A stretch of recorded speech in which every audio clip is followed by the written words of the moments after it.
Hey there! If your brand sells products like food, cosmetics, or pharmaceuticals across borders, you're going to want to listen up. Indonesia has just flipped the switch on a massive new set of regulations, making halal certification mandatory for pretty much everything sold in the country. So, let's dive right into this essential guide for navigating Indonesia's new halal gateway. First things first, let's talk about why this is such a big deal. 3.2 trillion US dollars. That's the staggering value of the global halal market. This isn't some niche sector anymore. It is a monumental economic force, and Indonesia is sitting right at the heart of it. And when I say the heart of it, I mean it. With over 230 million Muslims, Indonesia is one of the single largest consumer markets for halal products on the entire planet. For any global brand, this is a market that is simply too big to ignore. It's an absolute prime destination. But now, it comes with a very specific instruction manual. And that, of course, brings us to the million-dollar question, or in this case, the trillion-dollar question. With these new mandatory rules locked in place, how do you actually get your product legally and successfully into this incredibly valuable market? Well, that is exactly what we are going to break down. Here's our game plan. We'll walk through this in 5 clear steps. First, we'll cover Indonesia's halal imperative. What actually changed in the law? Then, the international gateway, which is called LHLN. Third, how the recognition system MRA makes it all work. Fourth, the new import rules every brand needs to know. And finally, the big picture, Indonesia's ambition to be a global halal hub. So first up, Indonesia's halal imperative. The absolute core of this entire change is a fundamental shift, a move away from a voluntary, market-driven system to one that is mandatory and state-enforced. Okay, so this is all built on one landmark piece of legislation, Law Number 33 of 2014. And the most crucial point is this. Halal certification is no longer a nice-to-have marketing tool, it is a legal requirement for almost every product that enters or is sold in Indonesia. They're rolling this out in phases, and as of October 2024, it's already mandatory for all food and drinks. The official reason? To give consumers protection and total legal certainty about the products they buy. And right at the center of this new state-run ecosystem is this agency, the BPJPH. You can think of them as the central command for everything halal in Indonesia. They are the single sole government body with the authority to issue, manage, and, if necessary, revoke official halal certificates. All roads lead back to them. So if you're a business operating outside of Indonesia, you're probably asking, how do I even work with this domestic agency? Well, that brings us to the international gateway, the LHLN. This is your product's official pathway into the country. LHLN stands for Lembaga Halal Luar Negeri, which basically just means a foreign halal body. In simple terms, this is a halal certification agency in your own country, or at least your region, that has been officially vetted and recognized by Indonesia's BPJPH. This is the only official channel for getting a foreign certificate approved. Now this map is really interesting because it shows you Indonesia's strategy perfectly. They aren't trying to close their doors to the world, quite the opposite.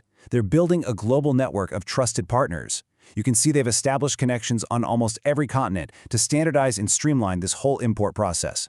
And this network is already pretty extensive.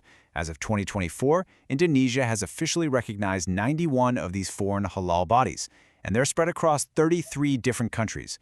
So the odds are pretty good that there's a recognized certifier that your business can work with.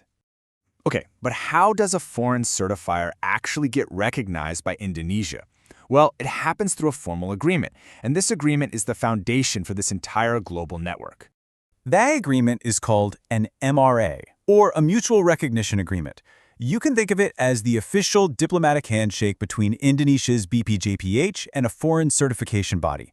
Let me put it simply.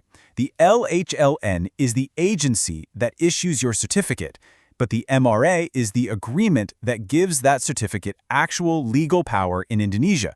Without an MRA, that foreign certificate is, frankly, just a piece of paper. And this table here illustrates just how diverse and truly global this network is. I mean, look at this. We see recognized bodies from the USA, South Korea, Australia, Brazil, Turkey, and even Mexico. This just goes to show that the system is designed to integrate with global supply chains, not to cut them off. Okay, this next part is maybe the most critical, actionable section for any international business watching. Let's really focus on the new rules for imports and what has fundamentally changed for global brands that want to sell in Indonesia. This slide sums up the big shift perfectly. In the then column, you see the old way. A foreign halal certificate might have been accepted at face value. Not anymore.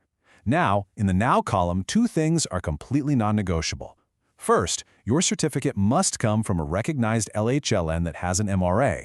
And second, that certificate has to be formally registered in SI Halal, which is Indonesia's official digital platform.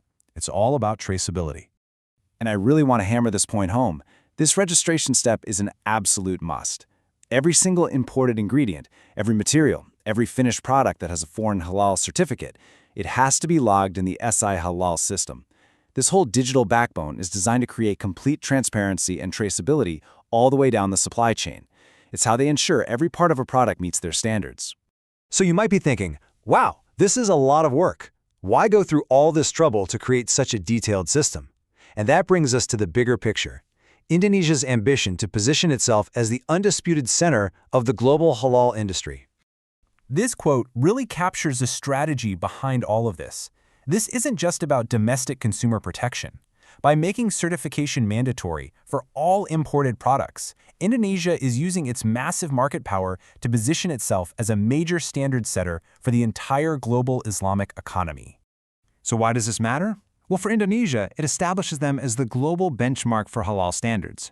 It strengthens their economy, creates a safer market for their citizens, and maybe most importantly, it gives them huge leverage to influence global trade rules. The message to the world is pretty clear.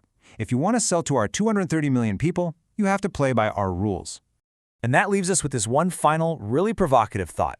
As the global halal market continues to explode in value, standardization is going to become absolutely essential for trade. So the big question is, who will get to write the rules that everyone else follows?